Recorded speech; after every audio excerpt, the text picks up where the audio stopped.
reflexión de Joseph Esterman, o Esterman, no sé cómo lo vamos a leer así como está escrito, ¿no? Sobre la teología andina como realidad y proyecto de una deconstrucción intercultural. En su punto de partida, él nos dice que el surgimiento de las teologías indígenas y contextuales, ¿no? Que han surgido en la década de los 80, plantea una serie de cuestiones metodológicas y epistemológicas muy difíciles de resolver. Efectivamente, eso es lo que él vamos a ir viendo en el texto, ¿no? Esto es algo introductorio. Nos plantea de que si bien hay una teología de la liberación que plantea de manera explícita el papel trascendental del contexto en el quehacer teológico, ¿no? Habla de que son las teologías indígenas emergentes, ¿no? Que salen de esta teología de la liberación, la que han planteado con insistencia la tarea de una deconstrucción paradigmática, ¿no? Esto que suena, que se puede leer así en difícil acá, lo vamos a ir viendo. Esto es un punto de partida donde él plantea de que, es decir, hablar de una reconstrucción de la religión desde acá tiene un sentido, ¿no? No tanto como solamente una teología de la liberación, sino como una propuesta, ¿no? Eh, teológica indigenista, ¿no? O indígena, si se quiere. Entonces, el primer punto tiene que ver con el control vertical eh, de un máximo de pisos ecológicos, ¿no? Y en este primer punto nos habla John Murra, que nos dice que la teología es un concepto que surge en el mundo cultural grecorromano, es decir, en los primeros siglos de nuestra era, que responde a desafíos planteados por la filosofía helenística y acecho por la religión oficial del Imperio Romano. Es decir, nos habla de que la teología que sabemos que en la filosofía helenística nos habla de los dioses griegos, no dioses humanos, y es sobre todo un concepto que tiene que ver con la política, ¿no? Y que luego el Imperio Romano adopta esta filosofía, ¿no? Eh, él nos plantea el texto que nace ahí el concepto de teología, ¿no? Porque si bien es cierto, nos plantea en el texto que el término teología, el término, el concepto de Dios, porque antes hay otros conceptos como teogonía, el estudio de los dioses, ¿no? Nos plantea que si bien nace en la comunidad cristiana para defender la fe, ¿no?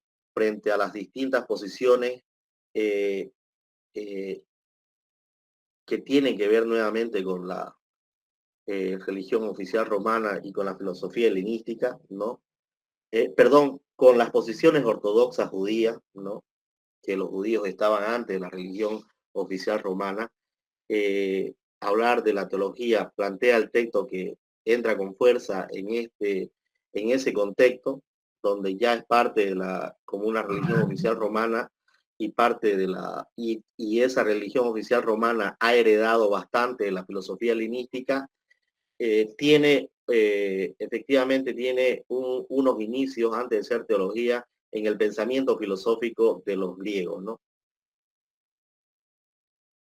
La nueva religión, la católica, la cristiana, que en un inicio era simplemente una secta judía, requería de un instrumento para defender su posición de fe frente a tres posiciones muy poderosas, ¿no? La nueva religión, estamos hablando de la religión cristiana, de Jesucristo, de Jesús, el, el Hijo de Dios, ¿no?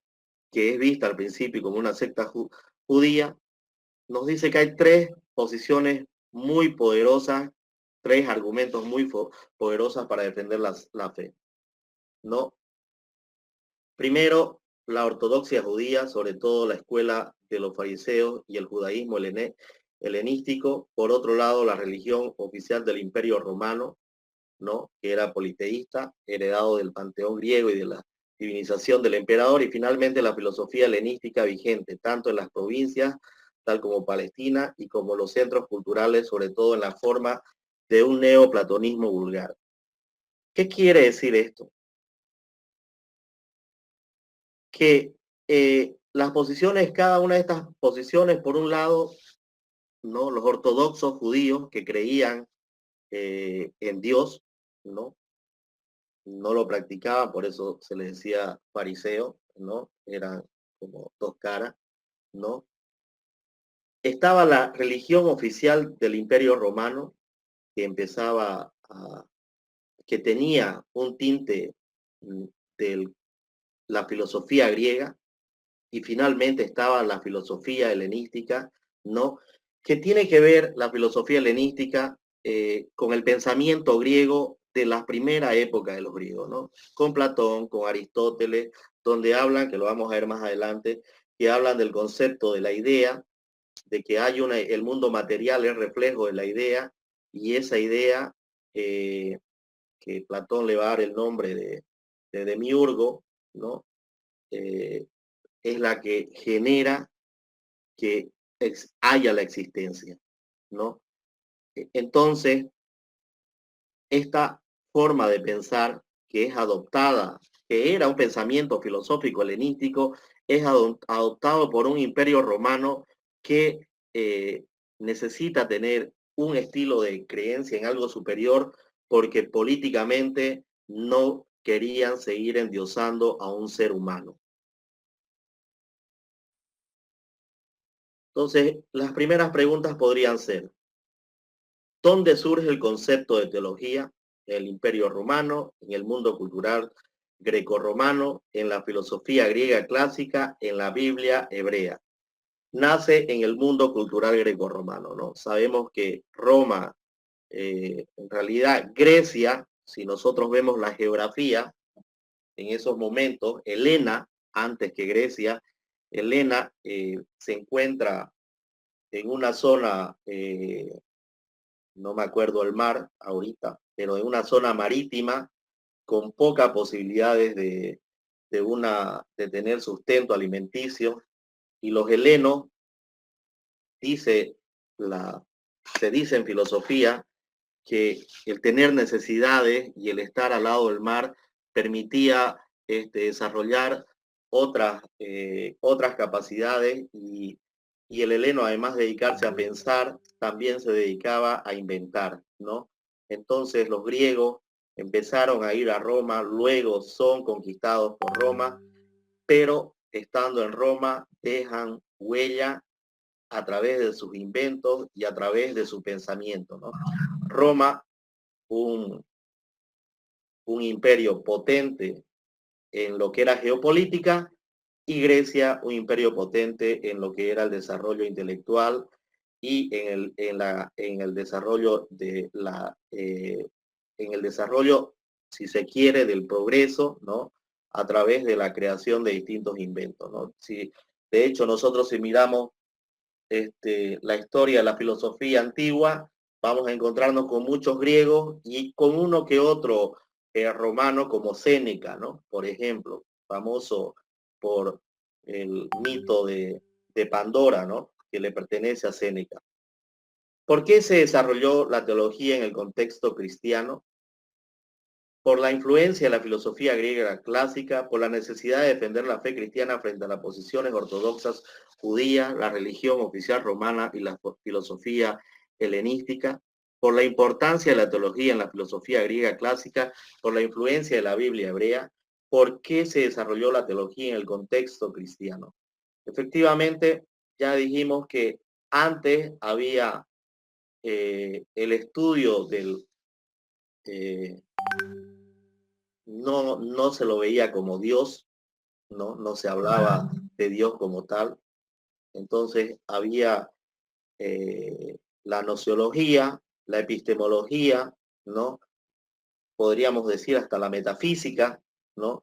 Todo parte de la filosofía, pero el tema de la teología como tal no era planteado. Se lo empieza a plantear a partir de la presencia de Jesús, ¿no? Que nacen los cristianos y adoptan de esta filosofía helénica y de esta postura política romana la necesidad de hablar de un Dios que está por encima de todas las cosas. Por lo tanto, la teología cristiana surge como una defensa racional de la fe y de la nueva religión, utilizando el paradigma conceptual y epistemológico de la filosofía grecorromana, en particular del platonismo, ¿no? Ya lo habíamos dicho hace rato, para Platón, las cosas que existen, las cosas materiales, salen de la idea. Y a esta idea él le da el nombre de demiurgo, ¿no? El motor inmóvil. Entonces, todo lo ideal viene al mundo real, pero imperfecto, ¿no? Viene imperfecto y va a tomar y aquí no el paralelismo, ¿no? Sino la similitud con la fe cristiana, ¿no? Es creado imperfecto, pero con la posibilidad de en su vida buscar la perfección que sale, que está en el mundo de las ideas y que sale del demiurgo, ¿no? Si se fijan, nosotros o el cristiano eh, agarra esta postura de Platón y efectivamente habla de qué? Habla de que somos hijos de Dios, Dios nos ha creado a su imagen y semejanza y queremos ser como Dios, ¿no? Nuestro ideal es ser como Jesús, el Hijo de Dios, ¿no? Por lo tanto, fíjense que la primera concepción de Dios en los primeros padres de la iglesia, nos dice el texto, no se basa en la acepción judía de Dios, sino en conceptos abstractos y genéricos comunes entre los platónicos de la época, ¿no? Interesante esto, ¿no? Eh, no no agarra los textos todavía con fuerza que luego son interpretados, si se quieren, los textos del Antiguo Testamento, ¿no? Sino agarra una mirada filosófica, porque estamos hablando que la teología cristiana surge como una defensa racional de la fe. A partir de este pensamiento platónico, ¿no? Empiezan a hablar de que Dios viene a ser lo que para Platón es el demiurgo.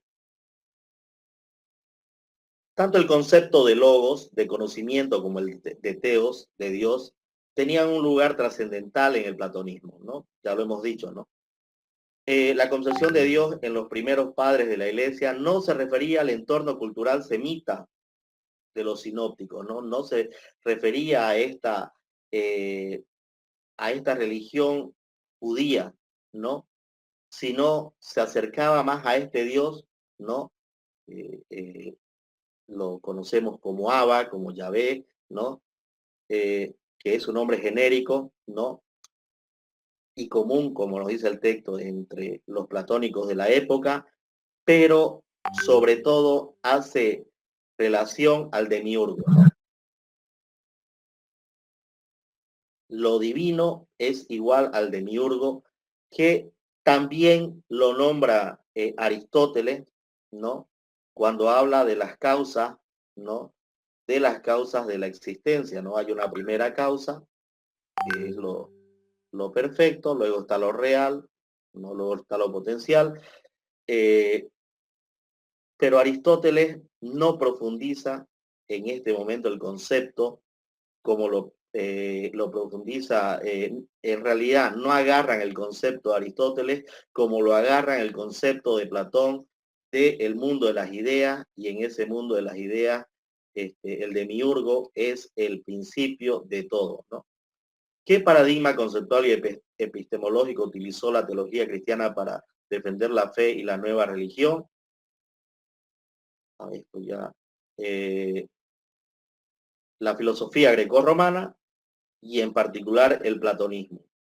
¿Qué conceptos abstractos y genéricos comunes entre los platónicos de la época se utilizaron para definir a Dios en los primeros padres de la iglesia? Ya lo hemos visto, el arquetipo del demiurgo de Platón y la primera causa de Aristóteles, ¿no? Y he leído que es entendido, esa palabra se entiende como lo divino, pero una pregunta que puede aparecer es referida a el demiurgo de Platón y la primera causa de Aristóteles, ¿no?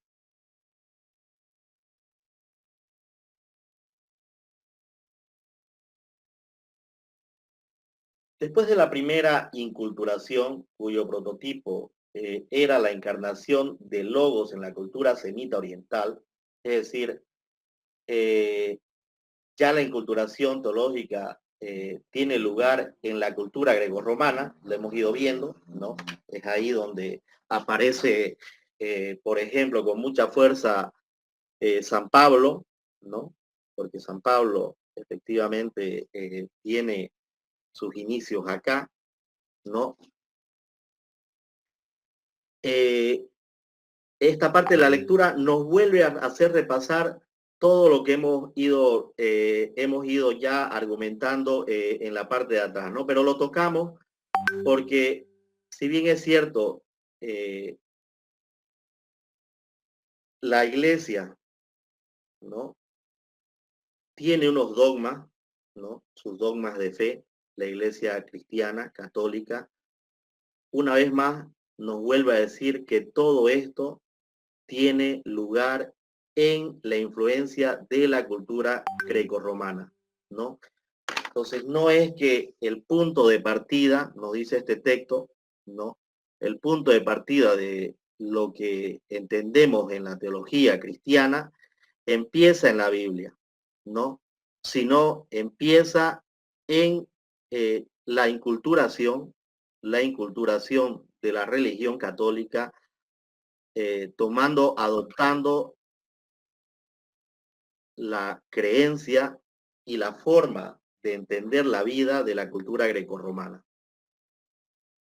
Entonces, la teología cristiana, nos dice el texto, surge como una defensa racional de la fe y de la nueva religión, ¿no? Eso es textual.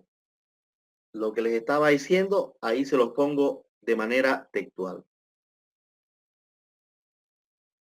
En el transcurso de los siglos, prácticamente no hubo una reinculturación o recontextualización de este contenido ya inculturado, helénica y romanamente, con la excepción del proceso de la aristotelización de la teología cristiana en la Edad Media. El mundo grecorromano y su cultura se convierten, mediante la labor teológica, en parte de la misma fe cristiana.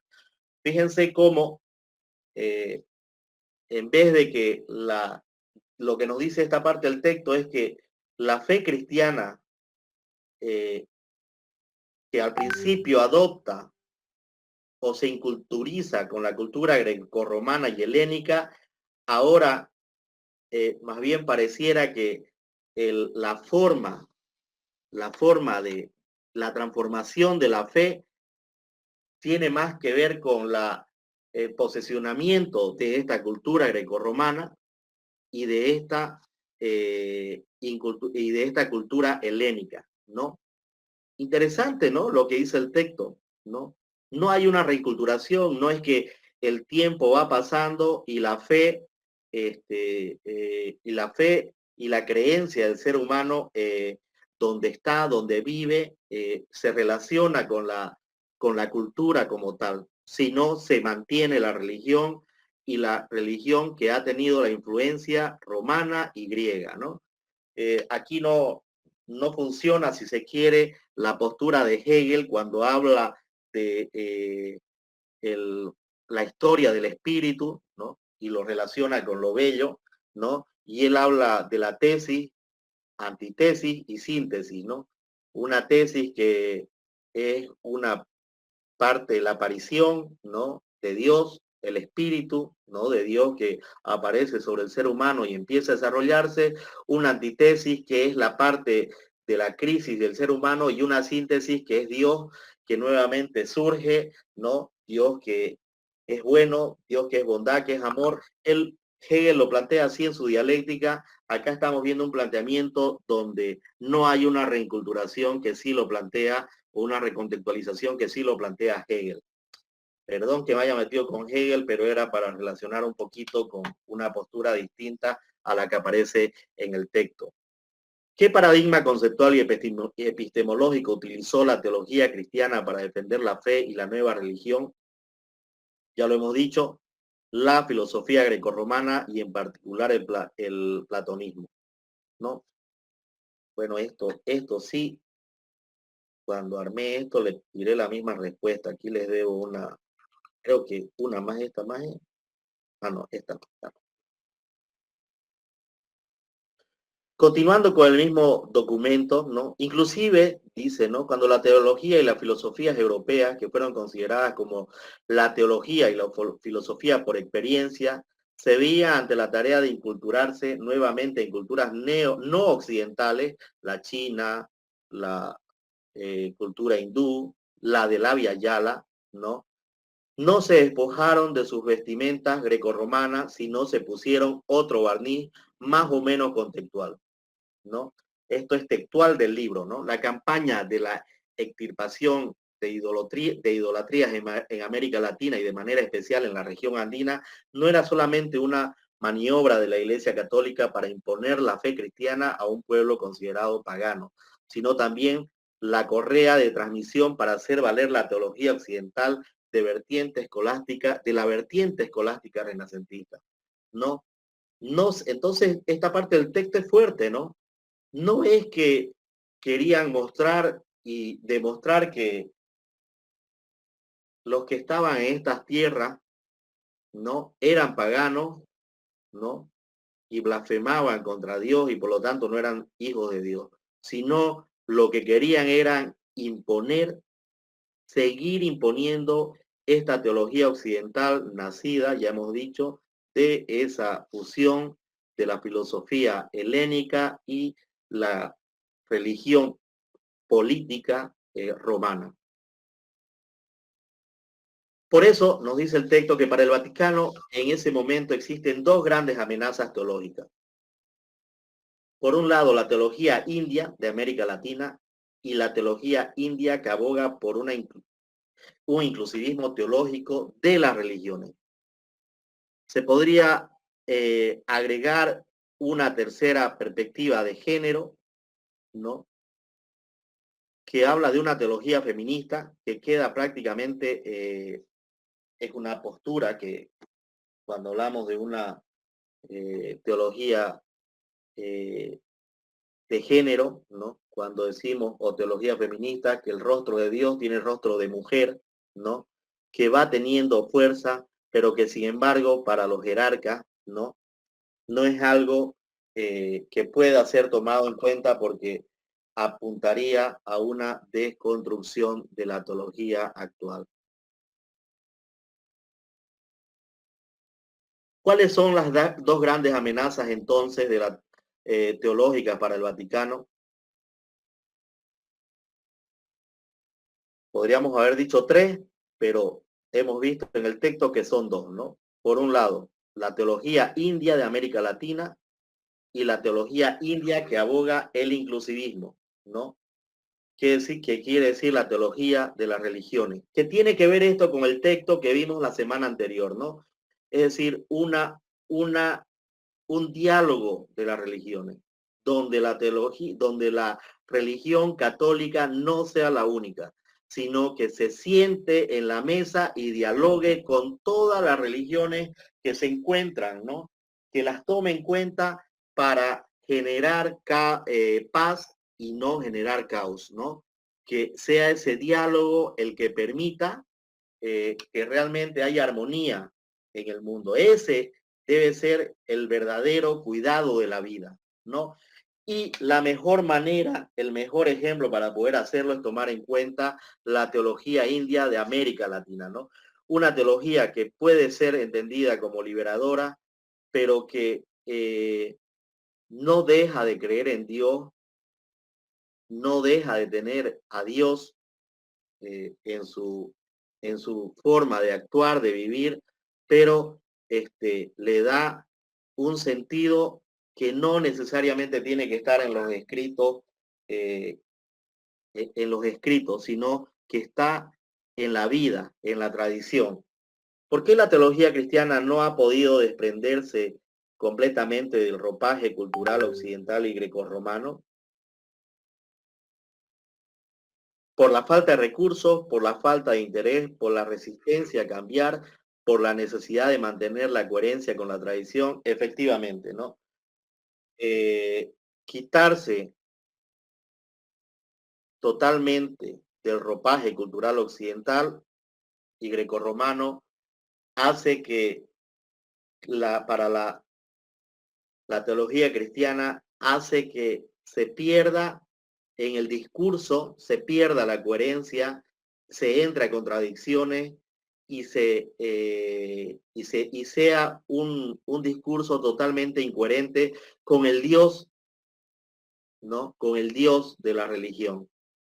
Tal vez los que somos católicos, soy católico, o los que somos creyentes, ustedes son del área de valores, me imagino que son creyentes. Bueno, no me imagino, no lo dudo que sean creyentes. Podemos ser católicos, no católicos, ¿no? Pero hay una, hay algo acá interesante, muy fuerte, y que uno puede verlo a través de los distintos teólogos de estos lados de América que han ido apareciendo, o a través de el surgimiento de lo que conocemos como teología de la liberación, ¿no?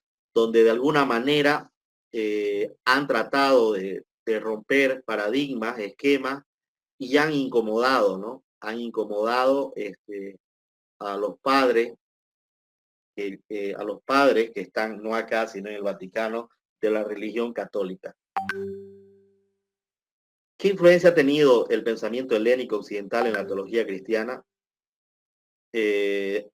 Ha tenido y tiene, ¿no? Una influencia significativa y persistente, porque obviamente nosotros practicamos una religión que, si bien hoy por hoy chayamos, ¿no? Si bien hoy por hoy celebramos a la Virgen con nuestra religiosidad popular, ¿no? Si bien hoy por hoy tenemos un montón de prácticas religiosas que son propias o que las hemos ido desarrollando en el tiempo, no dejamos de estar influenciados de manera significativa, ¿no? Por lo que es la teología cristiana que ha llegado, que llega del occidente, ¿no? Dios sigue siendo Dios, Yahvé sigue siendo Yahvé, Jehová sigue siendo Jehová, y nosotros seguimos creyendo y seguimos desarrollando el culto tal como ha sido hace más de 2000 años, ¿no? Por si acaso, no es una postura personal, ¿no? Estoy haciendo lectura, a rato sí, mm, puede ser que hable, pero esto es netamente eh, para que no, no me excomulguen. Esto es un poco lo que dice el texto, ¿no? El caso de la teología andina. Me parece interesante la postura del documento, ¿no? La teología andina es una teología indígena, y acá entro en una contradicción de lo que dije hace ratito, ¿no? Que se desarrolla en el contexto sociocultural étnico de los pueblos originarios del continente del Abya Yala, de América, ¿no? No se basa en los parámetros occidentales o griegos, sino en la cosmovisión y filosofía andina. Se caracteriza por ser contextual y no se refiere a un contenido de objeto material, sino al contexto de teologizar. Es decir, no hablamos de una teología andina porque vamos, es decir, no es ir a La Paz, ir a Potosí, ir a Oruro y hablar de que porque eso está en la zona de los Andes, estamos hablando de una teología andina, ¿no? Nos referimos a una práctica totalmente indigenista de la religión, ¿no? Por lo tanto, eh, tiene que ver esto con el contexto, ¿no? De la vivencia a través de las distintas generaciones, de la vivencia y de la creencia en un ser supremo, ¿no? La teología andina, por tanto, se inserta en un movimiento más amplio que se llama teologías indias, o sea, teologías indígenas del continente de la Via Yala, ¿no? Me parece interesante esto, ¿no? Porque a veces podemos decir que hablamos de una teología indígena porque vamos y celebramos el culto o nuestra celebración eucarística a una zona indígena. Sin embargo, acá nos dice el texto de que va más allá de eso, ¿no? Va realmente eh, a lo que es la vivencia o el encuentro del indígena, ¿no? Con Dios. Y ese encuentro viene no de ahora, viene de siglos, ¿no? Solamente, como leíamos al principio, empieza a salir, empieza a hacer un movimiento a partir de los años 80, ¿no? Este movimiento ya tiene una antigüedad, y lo dice acá, de unos 20 años y promueve una teología desde los pueblos originarios del continente. Por lo tanto, la inculturación o contextualización del mensaje bíblico tiene que entenderse como indigenización. Y esto en muchos casos llega a ser una suerte de diálogo interreligioso, ¿no? Yo les hacía, creo que a ustedes, la semana anterior, miren esto, casa bien con el ejemplo que les hice, cuando llegó el nuncio apostólico y se sintió violentado al ver que en la fiesta de la Virgen de Urcupiña, la gente le bailaba a la mamita de Urcupiña y a la vez que bailaba tomaba chicha, ¿no? Porque era su forma de expresar su devoción y le contaban que bailaban durante 3 años porque era su compromiso, ¿no? ¿No? La promesa que habían hecho y él decía que cómo podían estar venerando a Dios y estar lleno de esa ropa diabólica, porque obviamente lo que bailaban eran caporales y diabladas, ¿no? Y alguien ahí le dijo, por encima del Vaticano está la religiosidad popular, ¿no? Me parece que eh, eso nos quiere decir este último puteo cuando habla de la inculturación o contextualización, ¿no? La teología, cuando hablamos de la teología andina, por lo tanto, tiene que haber un diálogo interreligioso entre la creencia católica cristiana, ¿no? Y la fe del indigenista, ¿no? Del indígena, ¿no? Que cree, pero que no deja de tener su cultura y su forma de creer y de celebrar en lo que cree y con lo que cree. ¿Qué caracteriza entonces a la teología andina? Su énfasis en el contexto sociocultural y socioétnico, ¿no? Yo creo que me acuerdo una vez que me tocó estar en Potosí en una celebración eucarística y era un domingo y la capilla pequeñita y llena y toda la gente estaba adentro porque no me acuerdo si era un todos santos, pero tocó el tema de las intenciones por los por los fallecidos y todo el mundo estaba con un papelito, ¿no? Todo el mundo estaba con un papelito, ¿no? Eh, obviamente ha ido existiendo una transformación, ¿no? Pero ellos han ido adoptando su creencia, ¿no? El, su creencia de dónde que antes para el indígena, o cuando vamos a Todos Santos, ¿no? Llevamos comidita, llevamos una cosa, otra cosa, su ropa favorita. Antes nos permitían tomarnos nuestra cerveza, nuestra chicha, nuestro trago, compartir la comida con el muertito, ¿no? Eso mismo nos dice aquí en la respuesta, ¿no? Su énfasis en el contexto sociocultural y étnico, ¿no? ¿En qué movimiento más amplio se inserta la teología andina? En las teologías indias, ¿no? Ya hemos dicho que las teologías indias no significa estar en la zona del occidente, ¿no? O en la zona del altiplano, sino se refiere a una práctica indigenista, ¿no? O india, si se quiere. ¿Qué busca promover el movimiento de las teologías indias? Una teología desde y para los pueblos originarios del continente, ¿no? Es decir, no puede haber eh, no puede haber un sentido violento de parte de los ministros de la fe católica ante una práctica, ante una creencia en Dios que obviamente tiene toda una historia cultural de cómo ha ido abrazando la fe ese indígena, ¿no? Porque obviamente esa es la religión, no es que nació la religión católica acá o cristiana, sino que vino desde Occidente. Entonces, para ellos es importante que se vaya pensando en una teología desde y para los pueblos originarios del continente.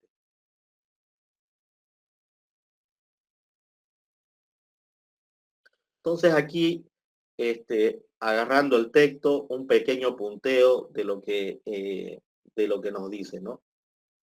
La teología andina es una teología indígena construida desde la cosmovisión y filosofía andina, no desde los parámetros europeos u occidentales. Ya aquí nos toma ya con mayor fuerza, ¿no? Teología andina igual a teología indígena, desde la cosmovisión y filosofía andina, ¿no? Yo me acuerdo, había un libro de un filósofo argentino que decía que el primer hombre, ¿no? Que era sobre cosmovisión, y decía, el primer hombre nació en la Pampa, ¿no? Y desde ahí me imagino que su sentido de la fe de este señor tenía una relación muy fuerte del hombre de la Pampa con Dios, ¿no? Bueno, eso es lo que nos dice la teología andina, ¿no? Hay que respetar la cosmovisión y la filosofía andina de los pueblos. Por lo tanto, no se refiere a una teología hecha en los Andes, ¿no? Ni a una teología de lo andino, sino a una teología desde el contexto de lo andino. La contextualización de esta teología implica un cambio de perspectiva integral, no solo en el sujeto, en el método, en el enfoque, en la institucionalidad, sino en la cosmovisión y la filosofía, ¿no? Un cambio integral. Es decir, no es nomás, bueno, si querés chayar, chayá, ¿no? Pero ¿cuál es la razón de chayar, ¿no? ¿Por qué hay que chayar? Entonces, a veces uno ve a los padres que van, de hecho, por ejemplo, en Cotoca, sabemos, ¿no? No sé, en los demás departamentos a lo mejor ocurre también lo mismo donde están las virgencitas. ¿Qué ocurre cuando estrenamos un auto o una casa, ¿no? Lo primero que hacemos es chayarla, pero vamos, el fenómeno es que vamos a la iglesia, ¿no? Y queremos que sea ahí. Entonces, esto no debe ser visto como una práctica, ya porque es su costumbre, ¿no? ¿No? Y por lo tanto, a ver, como iglesia veremos si esto se puede hacer o no se puede hacer como institución católica. En fin, no están haciendo nada, ¿no? Tiene que ser tomado en cuenta desde esta teología andina, ¿no? Desde esta cosmovisión y esta filosofía que lo que hace no es ir a que le echen agua bendita porque están estrenando un auto, sino porque quieren que la Virgencita los siga bendiciendo. Se sienten bendecidos con la Virgen porque han logrado tener algo y van y le agradecen, ¿no? Como cuando vamos a Cotoca a pie, a Urcupiña, a Copacabana.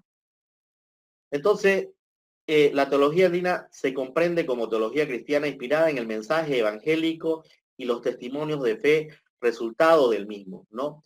Es decir, yo adopto la fe cristiana como teología andina en mi cultura, en mi acción, porque creo en el mensaje del evangelio. Creo en el mensaje, pero no me siento sometido a ese mensaje. Yo tengo mi propia cosmovisión. Entonces aquí el texto nos hablaba así de cómo, ¿no? A lo largo de la historia ha habido intentos teológicos eh, de Occidente, ¿no? De querer... No, Hola. es su diapositiva, dice, ahora sí. Ah, ya. Bien, bien que me haya parado. Ya se me fue la idea. La teología andina reivindica la reinculturación de la fe cristiana en el contexto andino, no solo como una simple transculturación o adaptación, sino como un proceso de inter y transculturación. Inter y transculturación dinámica. Entendiendo que inter implica una relación del uno con el otro y la transculturación implica ser parte del otro sin perder mi esencia, ¿no? Entonces, habla de una reinculturación tomando en cuenta ese aspecto, ¿no? Qué interesante, ¿no? La relación de la cosmovisión andina con la religión cristiana, con la fe cristiana, la transculturación transculturación que me hace practicar la fe, pero no me hace perder mi esencia. Entonces nos dice que esto requiere de una hermenéutica diatópica, ¿no? De un diálogo hermenéutico, ¿no? Donde se tome, cuando hablamos de la hermenéutica, hablamos de una lectura de la realidad, ¿no?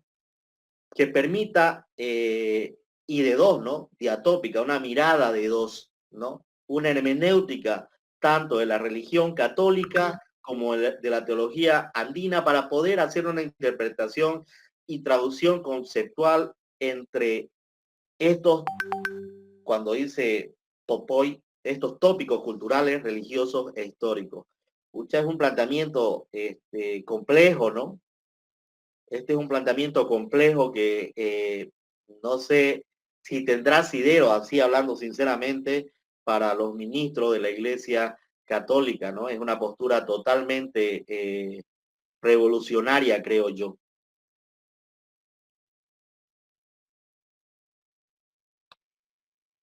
Y finalmente, en esta parte, ¿no? Que es donde deberíamos haber empezado, nos dice que esta teología andina es una teología indígena construida no desde los parámetros europeos u occidentales, sino desde su propia cosmovisión y filosofía, que no es la misma que fungía de madrina al bautizar la nueva teología cristiana a principios de nuestra era.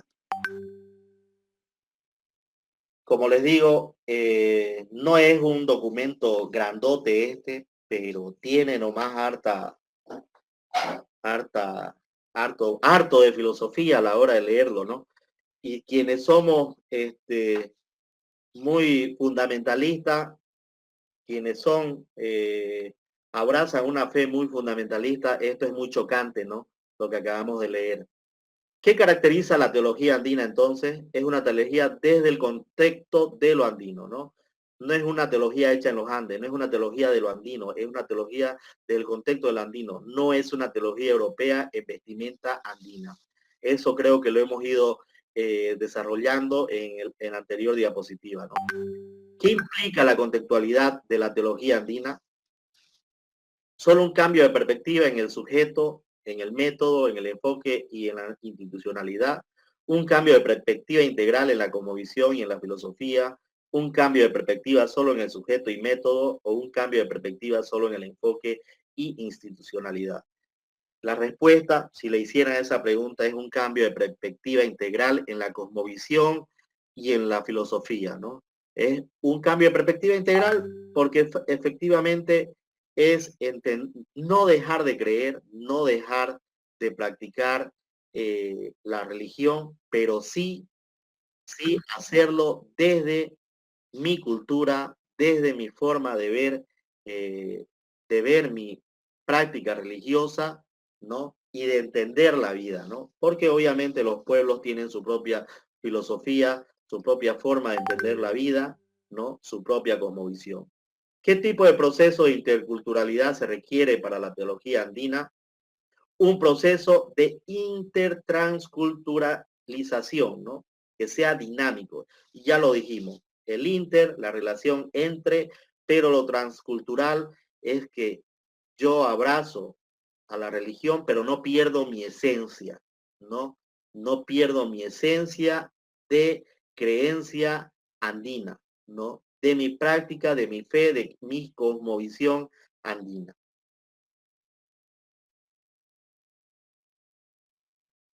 Es complejo el texto, ¿no? ¿O no lo ven así? Les pregunto.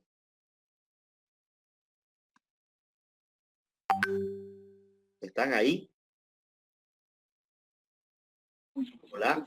Sí, dice, estamos acá. Sí, dice, hay que mucho. Es un poco complejo el texto, ¿no? Es más que para nosotros, profesores de religión, para teólogos, ¿no? Que puedan argumentar y los que depende cuál sea su postura teológica, ¿no? Si es totalmente occidentalista, ¿no? Por ejemplo, se me viene unos teólogos del Opus Dei, ¿no? o si es totalmente liberadora, ¿no? Los teólogos los que practican la teología de la liberación, seguro que esto sería algo interesante para debatir, ¿no? Pero no es nuestro caso.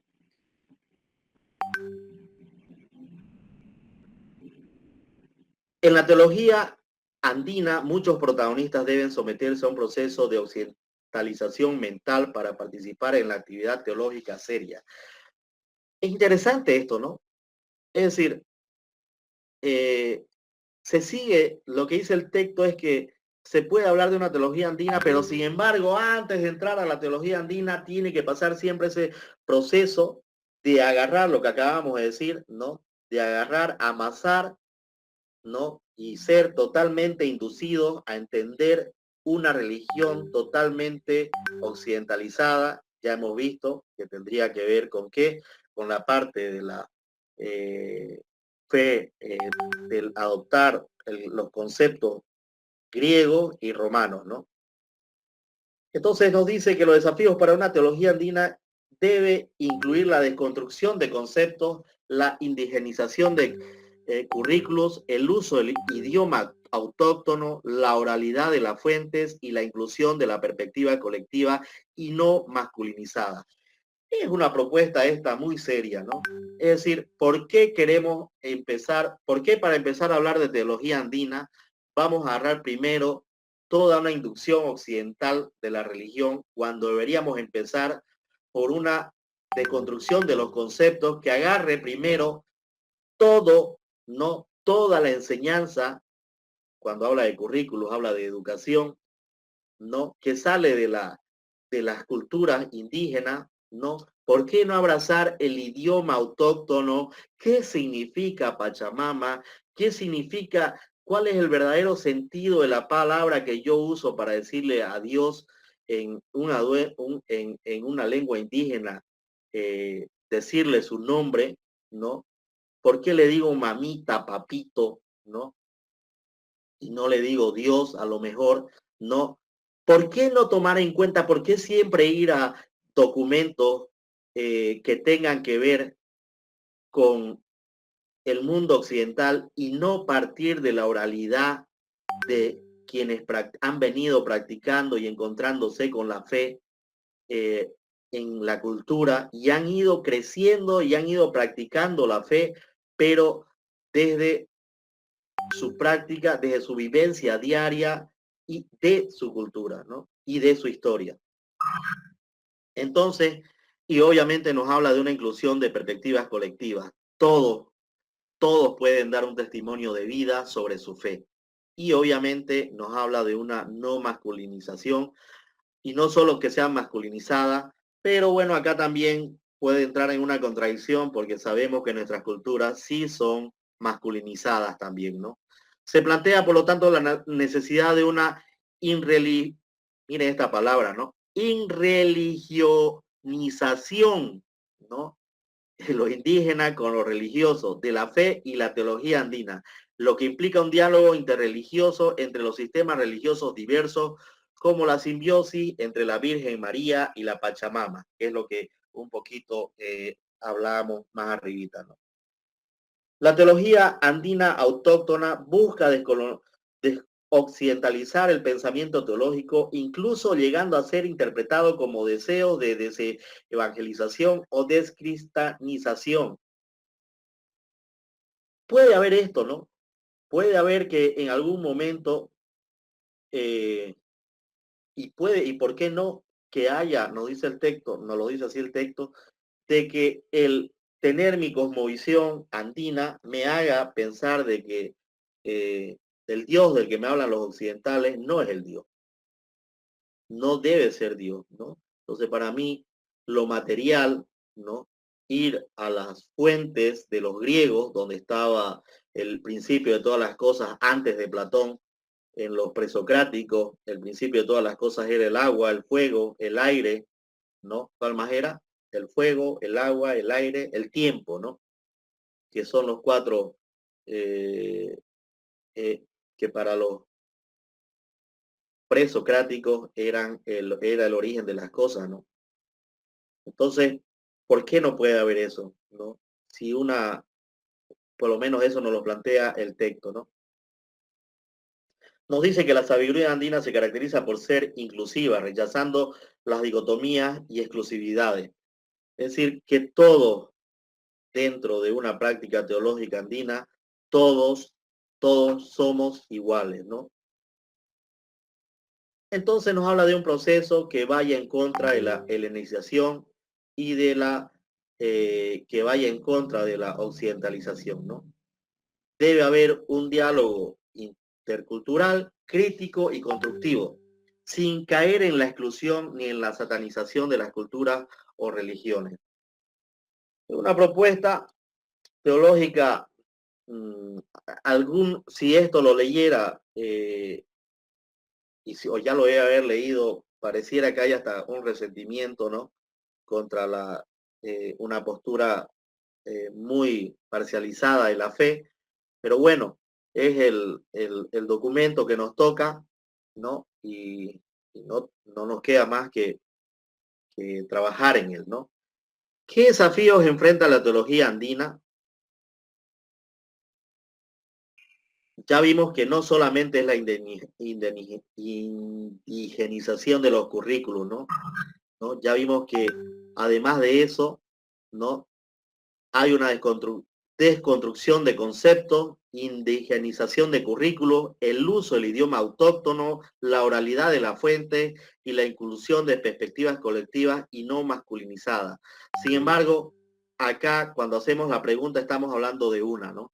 Porque las otras que aparecen no son ninguna, ¿no? La asimilación de conceptos occidentales, el uso exclusivo de lenguas extranjeras, la formación académica en idiomas europeos. A lo mejor aquí en la B podríamos haber puesto todas las que son en realidad, qué desafíos enfrenta la teología andina, pero acá hacemos mención a una de ellos. ¿Qué implica la religionización en la teología andina? A, una adaptación total de la doctrina cristiana. B, un diálogo interreligioso entre sistemas religiosos, la exclusión de la fe cristiana en favor de las tradiciones indígenas, la imposición de enfoques masculinos en los contenidos teológicos. En realidad, vemos que es la B, ¿no? No, la postura del documento es crear un diálogo. Obviamente que es complicado cuando la religión que ha prevalecido durante tanto tiempo, ¿no? Y en la que cree mucha gente, y en los dogmas que cree que es totalmente occidental, a lo mejor no va a querer entrar a este diálogo interreligioso, ¿no? Pero es lo que plantea esta irreligionización de la teología andina. ¿Cuál de las siguientes afirmaciones describe mejor el enfoque de la teología andina autóctona hacia la desoccidentalización, la exclusión de influencias occidentales, la búsqueda de un diálogo intercultural crítico, la satanización de la cultura occidental, la promoción de la evangelización en comunidades andinas? Es correcta la respuesta, ¿no? Ni la A, que pareciera que sí, ni la C, que lo hemos visto en la primera parte del texto, que pareciera ser la culpable de toda la crisis de la práctica religiosa, ¿no? Sino la búsqueda de un diálogo intercultural y crítico.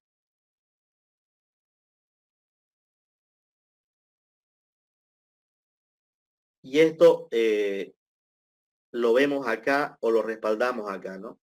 El desafío de la desconstrucción es la exculturación de la teología dominante y la construcción de una teología indígena propia, que hable de Jesús, que hable de Dios, ¿no? Que hable del Dios en el que creen los cristianos, ¿no?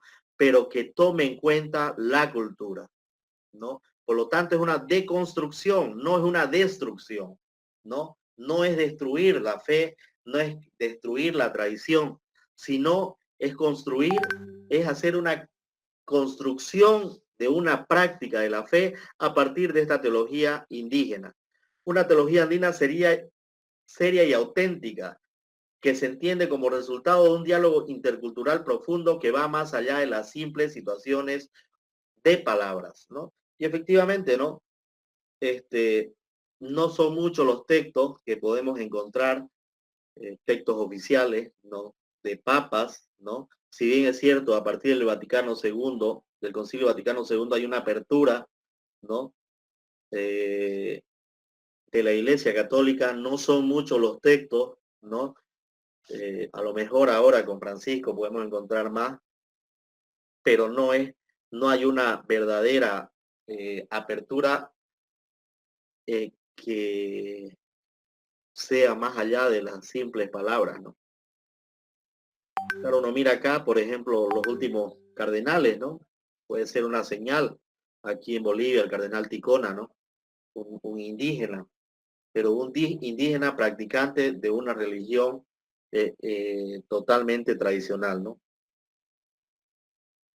Cada teología contextual cuestiona la supuesta universalidad de la teología occidental, revelándola como una cultura, como cultural e históricamente particular. Es todo lo que hemos venido hablando y que lo va mostrando y que lo empieza a puntear en esta parte del documento, ¿no? La liberación de la teología, por lo tanto, implica reconocer y dejar de idolatrar su supuesta globalidad y universalidad, remarcando su carga cultural occidental. Fíjense cómo esto se casa con lo que vimos hace una semana atrás, ¿no? Claro, es como si nos muestra con mucha razón, de que después de tantos siglos no puede seguir siendo una práctica religiosa tan idéntica a como se hacía al inicio, ¿no? De la historia, ¿no?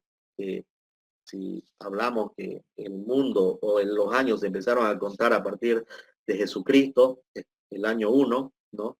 Estamos hablando de 2000 y pico años, ¿no? Entonces, es un poco lo que hace en la reflexión este pedacito del texto. ¿Cuál es uno de los procesos involucrados en la desconstrucción andina de la teología? La esculturación de conceptos y contenidos, ¿no? Claro, ¿no? Tomar en cuenta que no se puede seguir viviendo solamente con la forma de entender la religión de Occidente, ¿no? Hay que tomar en cuenta la cultura andina, la cultura indigenista, ¿no? ¿Qué implica la liberación de la teología según el texto? El reconocimiento de la naturaleza particular y cultural, ¿no? Que no se entienda que el cómo se vive en un pueblo, ¿no? Su particularidad y su cultura, que no se tome en cuenta, no se vea como parte de que el Dios de Occidente fue el que ha hecho que esto se desarrolle de esta manera. O a lo mejor que no tiene nada que ver con ese Dios de Occidente, más o menos nos da a entender eso, ¿no? Sino que se reconozca, ¿no? La forma particular que una cultura ha adoptado la religión, ¿no? La religión cristiana, la religión católica. Entonces ya entra el texto a este título que dice algunos campos de construcción intercultural. El primero, el teísmo versus panteísmo o animismo, ¿no? La teología cristiana y judía surgieron para defender la unicidad de Dios frente a otras creencias, ¿no? El panenteísmo, ¿no? Muchas concepciones teológicas cristianas se basan en la filosofía helenística más que en la Biblia. Eso ya lo habíamos visto, ¿no? El teísmo judeo-cristiano se desarrolló como crítica a las teologías políticas que buscaban el poder. Una teología andina es panenteísta, y ahí pongo el concepto, ¿no? El panteísmo no estipula a un ente como Dios, sino que la ley natural, la existencia y el universo, la suma de todo lo que fue, es y será, se representa por medio del concepto teológico de lo que las religiones llaman Dios. Y efectivamente, ¿no? Para la teología andina, hablar de Dios cuando se challa es hablar de la tierra, dar gracias al Dios Sol, dar gracias a...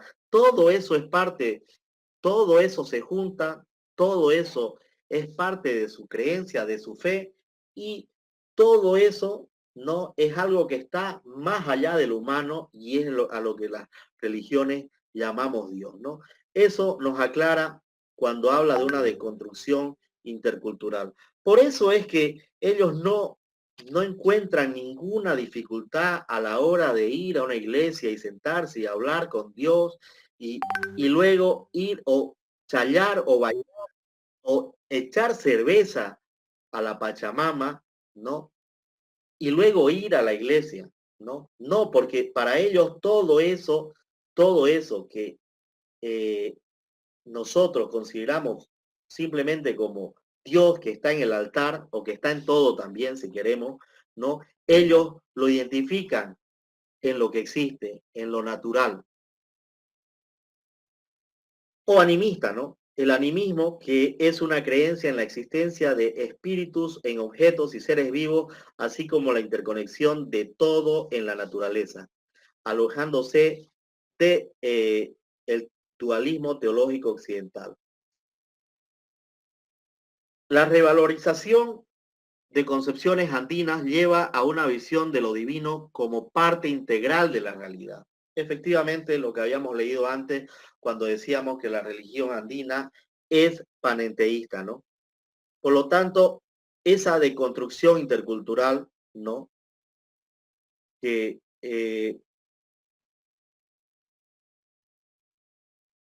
nos plantea, ¿no? Una forma de ver de de la teología andina, ¿no?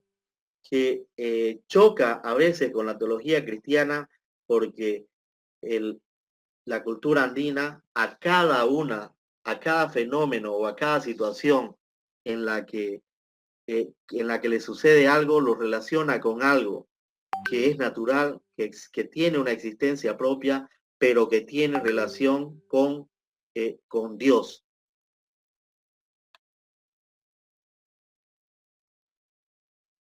Entonces, ¿cuál fue uno de los motivos principales que llevaron a la creación de la teología cristiana y judía? ¿No? Defender la unicidad de Dios frente a las otras divinidades, ¿no? Efectivamente, ¿no? La diferencia, la teología cristiana, lo habíamos dicho, ¿no?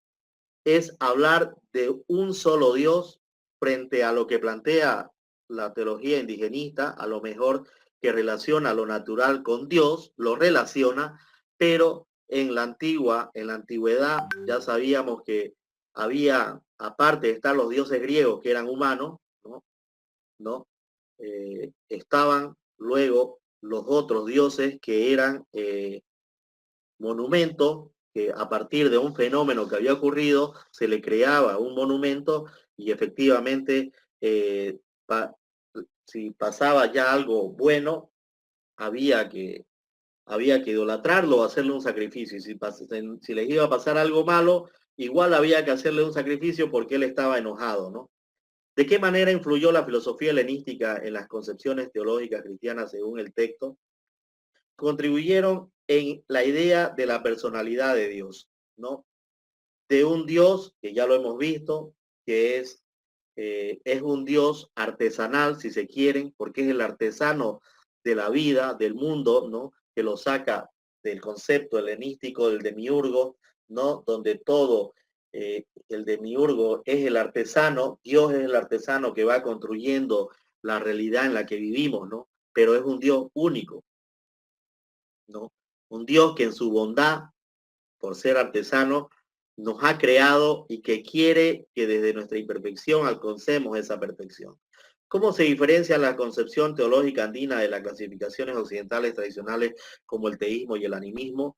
Las categorías occidentales excluyen la comprensión de la teología andina, no la toman en cuenta, no toman en cuenta este pensamiento que habla que hablan de que en todo lo natural, ¿no? A todo lo natural hay que agradecerle porque ahí se encuentra la presencia de Dios. No lo van a hacer. Por eso es que cuando hablamos de religiosidad popular, no, si puede ser que un teólogo de la liberación la tome en cuenta, ¿no? Sea de Occidente o sea de esta zona de Latinoamérica. Pero un teólogo, ¿no? Un teólogo tradicional que sigue la tradición de la iglesia no lo va a reconocer. Para él, Dios es Padre, Hijo y Espíritu Santo, es la Trinidad, y para él el dogma de los cristianos está en que Dios, luego de morir, se convierte en pan, se convierte en vino, ¿no?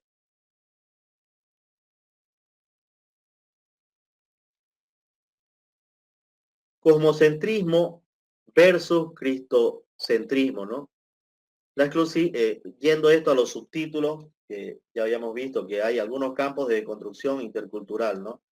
Estamos desconstruyendo, son los argumentos de la desconstrucción, de la desconstrucción que plantea a la religión, ¿no? Desde la teología andina, ¿no? Cosmocentrismo versus cristocentrismo. La exclusividad del camino de la salvación a través de Jesucristo es un obstáculo en los diálogos interreligiosos, ¿no? Obviamente que sí, ¿no? Para la fe cristiana, Jesús es el centro de la fe, ¿no? Y por lo tanto, los dogmas, ¿no? Cristológicos tradicionales que tiene una influencia griega, más que una influencia de los primeros creyentes, más que la tradición judía, ¿no? Donde sí podemos ver a los profetas, podemos ver en los libros, y tal vez no en los libros, ¿no? Porque se dice que hay una historia que no está dentro de la Biblia, pero lo que nos plantea es eso, ¿no? Que el cristocentrismo, ¿no? Tiene como algo innegociable los dogmas del cristianismo, ¿no? Por lo tanto, nos dice ante estas dos posturas que existen propuestas teológicas alternativas al exclusivismo cristológico, como la idea de un Cristo cósmico, ¿no? Se plantea una desconstrucción cristológica intercultural para andinizar la cristología y enfatizar la relacionalidad y la inclusividad. Es decir, un Cristo cósmico que está en el cosmos, pero que es parte, ¿no? Que tiene que ser visto, ¿no? Que esta desconstrucción cristológica tiene que ser vista desde las culturas y desde la cosmovisión de las culturas, ¿no? Por lo tanto, ¿qué quiere decir esto? Si vamos al concepto del holístico, ¿no? Que lo conocemos bien porque lo hemos estudiado en los últimos 13, 14, 15 años, hablamos de un sentido donde el hombre no es el centro del universo, ¿no? Sino es parte del cosmos, ¿no? Por lo tanto, un Cristo cósmico es un Cristo que es parte de, ¿no? La fe, de la creencia de la humanidad, pero no es la única opción. Hay otras cosmovisiones, hay otras religiones y hay que tomarlas en cuenta y hay que tomarlas en cuenta y hay que dejarlas que sigan existiendo, ¿no? Entonces, ¿qué obstáculos menciona el texto en los diálogos interreligiosos en relación con la exclusividad del camino de la salvación por Jesucristo? El fundamental, dijimos, el dogma cristológico tradicional. No se, no se debate, no se discute, es intocable, ¿no? Es decir, no van a entrar a un diálogo, no van a entrar a una conversación donde el tema sea este, ¿no? ¿Qué influencia cultural se refleja en las dogmáticas cristológicas?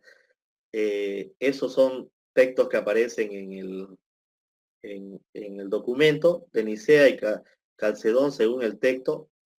La influencia helénica, ¿no? Ya dijimos hace rato que no hay una influencia semítica porque no la adoptan, no adoptan el judaísmo desde el principio, ya lo hemos visto al principio, sino para darle fuerza al cristianismo, agarran lo que estaba de moda, que era la filosofía griega, ¿no? Y la mítica romana. ¿Qué propuesta teológica se menciona como la alternativa al exclusivismo cristológico en los diálogos interreligiosos? La cristología cósmica, ¿no? Hay que hablar de Cristo, pero como no como el todo, sino como parte del cosmos. A ver, estaba bien esto, a ver, me perdí. Cosmocentrismo.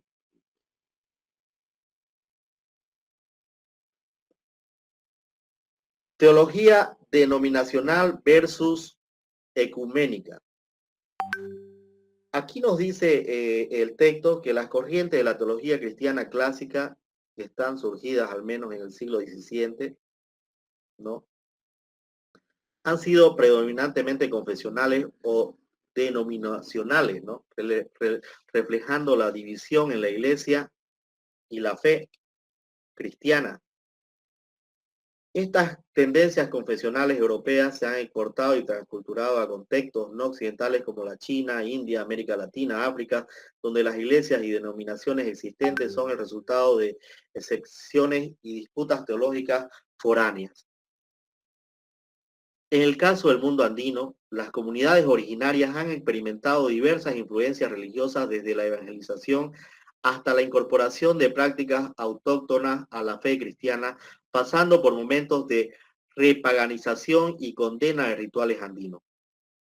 Por lo tanto, lo que plantea es la necesidad de una teología andina ecuménica que reconozca y valore la diversidad religiosa, cultural y ritual del mundo andino sin uniformizar las diferentes perspectivas teológicas. Efectivamente, ¿no?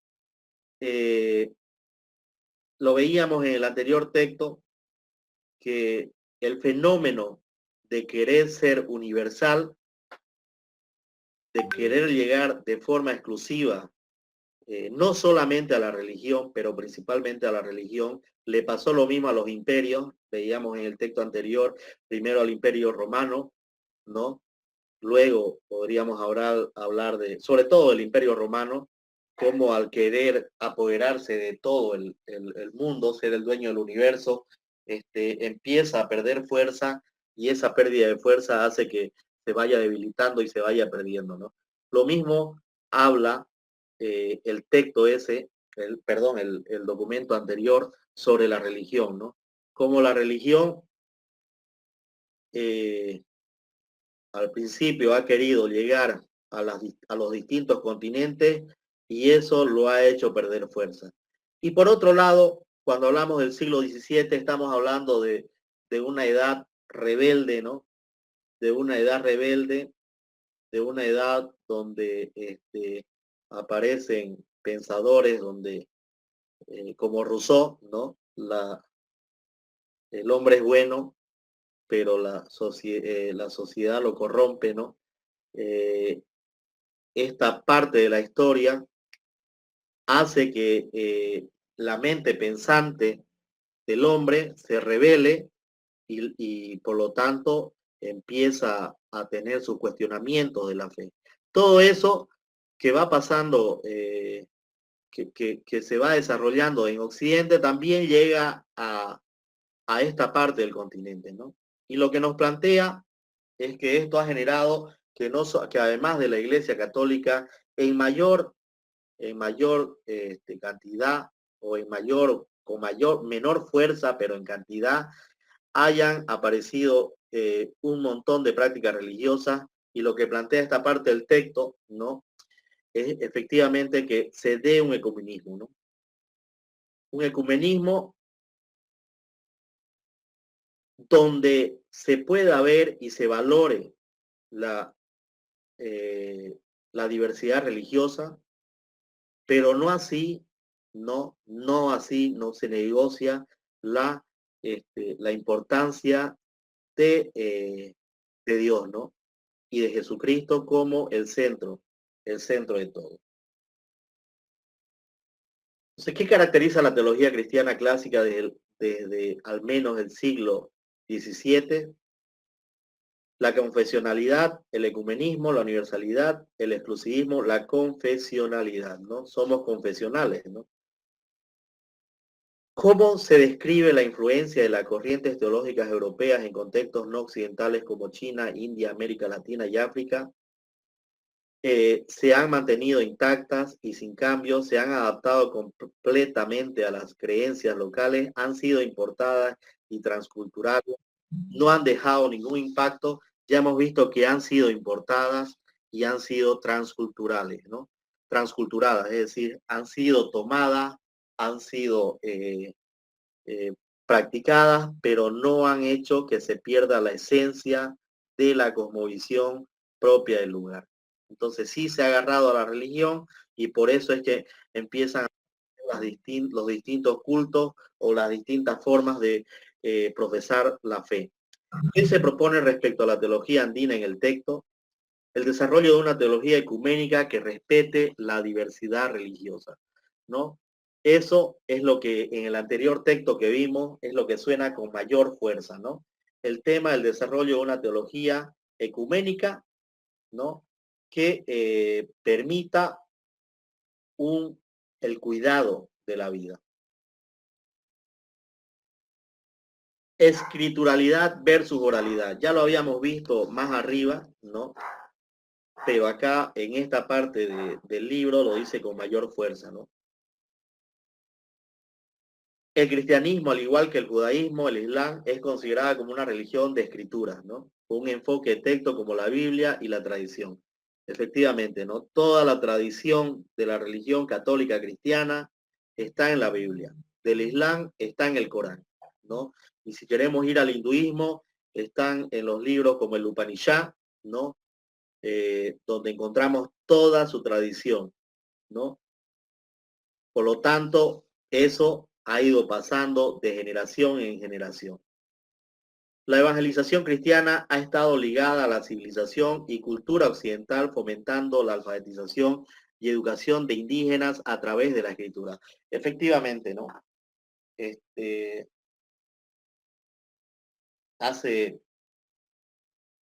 Hasta hace menos de 20 años nosotros éramos una nación católica practicante y desde ahí la currícula era la materia de religión,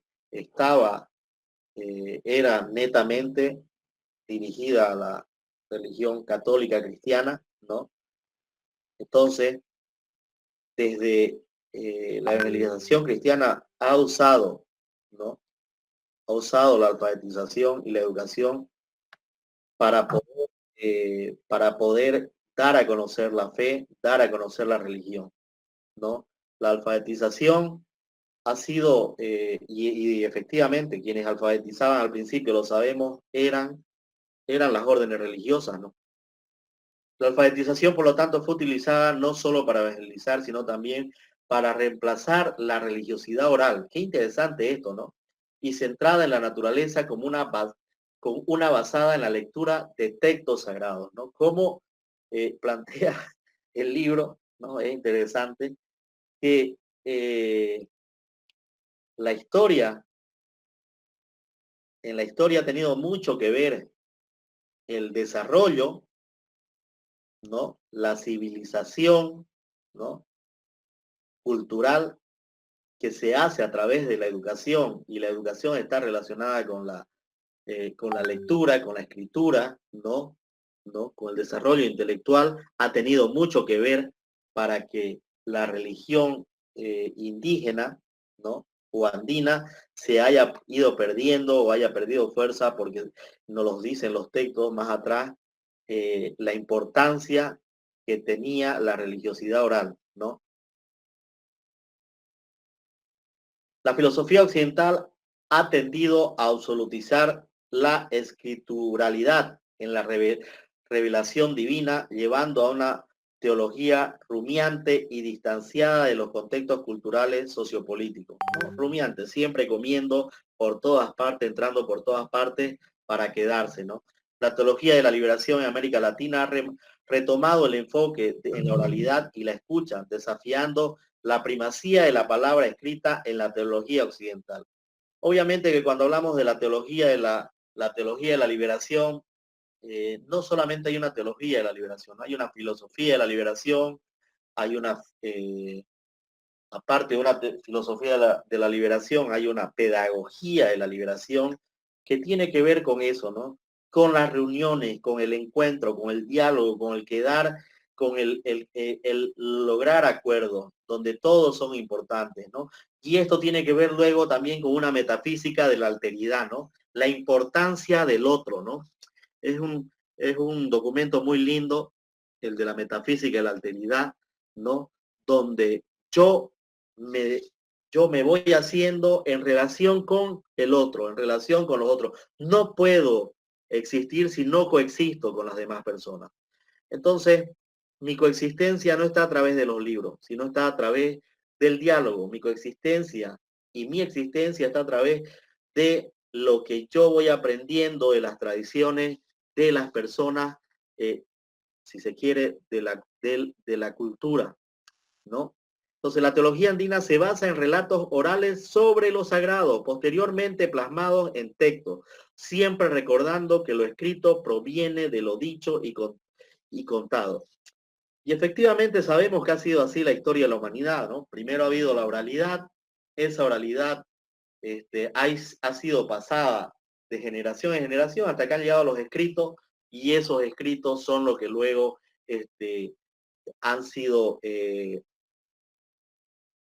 fruto o han fomentado la alfabetización, con el pequeño detalle de que no son propias de la tradición andina, sino son propias de la cultura occidental, nos dice el texto. ¿Qué caracteriza el cristianismo junto al judaísmo e islam según el texto? Ya hemos dicho que son religiones de escritura. ¿Son religiones de acción? Sí, todas son religiones de acción. Pero sobre todo son religiones de escritura. ¿Son religiones de ritual? Sí, todas tienen rituales, ¿no? ¿Son religiones de oralidad? Tienen oralidad, pero sobre todo son religiones de escritura. ¿Qué propósito tuvo la alfabetización de indígenas en el contexto de la evangelización cristiana? Sustituir la religiosidad oral por una basada en la lectura de textos sagrados, ¿no? Porque era eso lo que se leía, ¿no? Lo que aprendías a leer era la Biblia, ¿no? Y la vida de los santos. ¿Cuál es la crítica principal que se hace a la teología occidental dominante en el texto? Su tendencia al idolatrismo de la palabra escrita. Y es correcto, ¿no? Si estamos diciendo, bueno, lo decimos porque tenemos fe, porque creemos, pero los que creemos, ¿no? Que cuando se termina de leer la Biblia se dice palabra de Dios, ¿no? Estamos hablando de una palabra escrita, no estamos hablando de una de la exposición o de un relato de fe. Pareciera que un relato de fe, de un encuentro con Dios, no tiene la misma fuerza que la palabra escrita. Y vamos a ir terminando, ¿no? Con esta parte del androcentrismo versus complementariedad sexuada, ¿no? Que tiene que ver con la teología feminista crítica, que critica el androcentrismo, ¿no? Que tiene al hombre, ¿no? Que está arraigada en la teología cristiana occidental, mostrando su influencia patriarcal en las fuentes epistemológicas y en el paradigma filosófico. Yo aquí creo que no es un tema únicamente de la religión cristiana, sino es un tema es un tema cultural histórico, ¿no? Es un tema cultural histórico porque tampoco es que veamos que el Inca o la Inca, ¿no? Es el Inca y luego la esposa del Inca, ¿no? Se destaca la revelación del carácter androcéntrico en concepciones teológicas desde la Biblia hebrea hasta el sexismo teológico en el Islam fundamentalista. Puede ser que efectivamente puede ser que haya sacerdotisas en alguna otra religión y no hay en la religión católica cristiana, como tampoco lo hay en el Islam, ¿no? En el Islam, que es fundamentalista, con mayor razón todavía, hay hay un estancamiento histórico, ¿no? Un estancamiento histórico del siglo XV, donde sigue siendo totalmente puesta en un segundo lugar la mujer, que ya vemos que, bueno, pero ellos son fundamentalistas, ¿no? Creen en una letra que es su libro sagrado, ¿no? y su fundamentalismo hace que su comportamiento sea ¿no? En relación de lo que es el hombre y la mujer. En contraste con la cosmovisión andina, enfatiza la complementariedad entre lo femenino y lo masculino en todos los aspectos, incluyendo lo religioso y lo sagrado. Tal vez eso yo personalmente no sé dónde puedo encontrar algo que me pueda confirmar esa afirmación, ¿no? Creo que el ser humano, este país en sí, es matriarcal, pero machista, ¿no? Es decir, es matriarcal porque la mujer es la que definitivamente es la jefa de la casa, pero la mujer es la primera que pone al hombre, que le dice, no hagas esto, haz lo otro, etcétera, etcétera, ¿no? Tiene derecho a hacer cosas que no lo tiene a veces la mujer. Pero bueno, ese es otro debate, ¿no?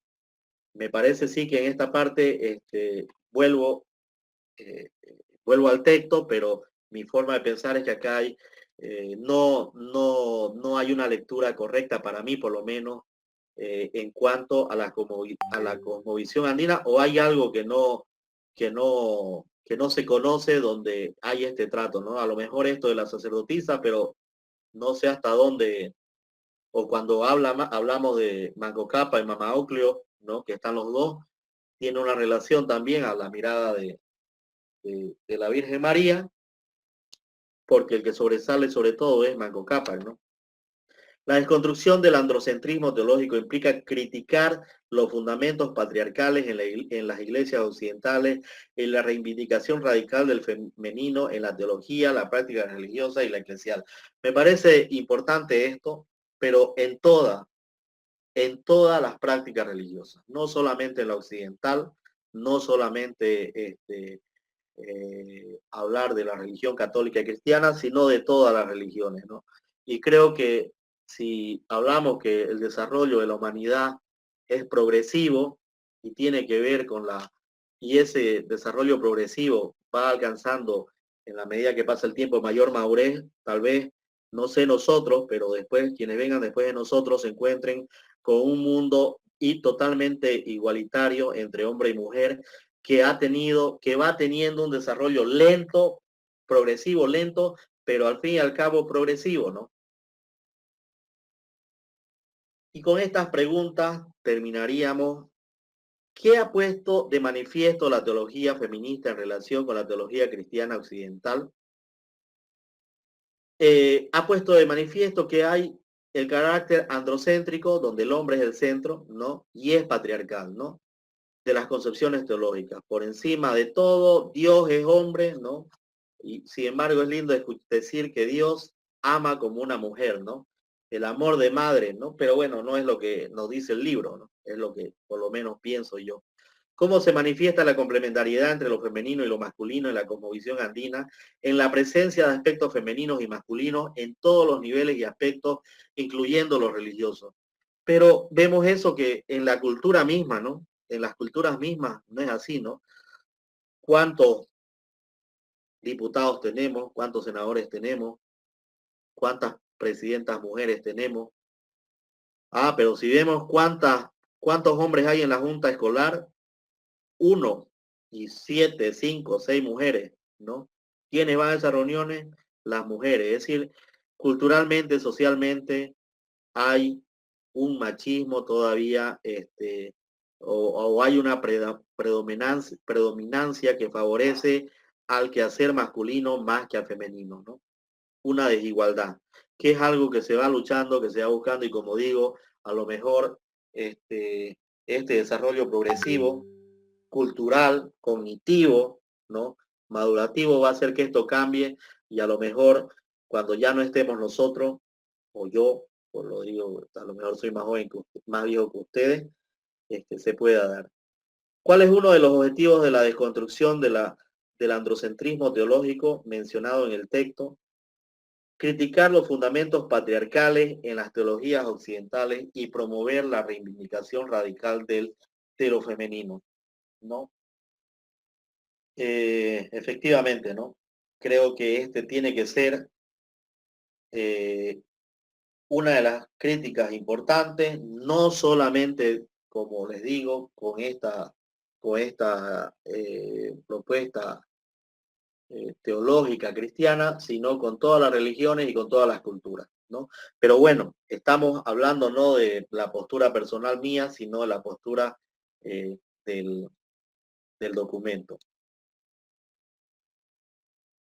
Entonces, esto que me ha aguantado más de hora y media, ¿no? Les agradezco. Es un poco lo que nos habla este documento, ¿ya? Que se lo vamos a enviar al grupo para que lo puedan tener, ¿ya? No sé si ha quedado claro. Como les digo, es un libro, no tiene 100 hojas, el que viene tiene 100 hojas, el que vamos a tener que comernos en 2 días, ese tiene 100 hojas, pero a mí personalmente me gustó ir leyéndolo, ¿no? Y decía cómo se deben rajar las vestiduras los teólogos tradicionales al leer este documento, pero creo que tiene una mirada interesante, ¿no? Que también puede ser que se vaya al extremo, pero bueno, ¿no? De eso se trata, de tener una apertura, ¿no? Mental hacia la práctica de la fe, ¿no? Que ya poder hablar de estos conceptos no sea sinónimo de herejía, ¿no? Entonces, profe, no sé si espero que les sea útil lo que hemos presentado hoy día, y como me pide alguien, la vamos a volver a mandar ahorita esta presentación. Se las voy a mandar a la técnica, y también la voy a mandar ahí al grupo, ¿ya? Para que las puedan hacer las 2 presentaciones. Sí, muchas gracias, Víctor Raúl. Muy excelente su explicación, nos va a servir de mucho. Y pedirle, ¿no? Nuevamente, por favor, que envíe al grupo, porque nos hace falta, ¿no? Volver a leer son conceptos, como usted dice, complejos, ¿no? Entonces nos hace falta leer más. Muchas gracias. Muchas gracias a ustedes. Dicen, un favor, ¿será que nos puede mandar el anterior PowerPoint que mandó? Lo que pasa es que no estaba en el otro grupo. Este grupo. Ya, muy bien. Por favor, Listen. Ya, muy bien. Muy bien, ahorita vamos a hacer todo eso, ¿ya?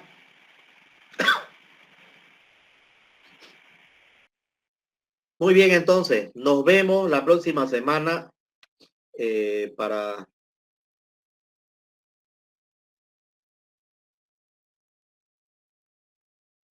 nos vemos la próxima semana, ¿ya? Muchísimas gracias.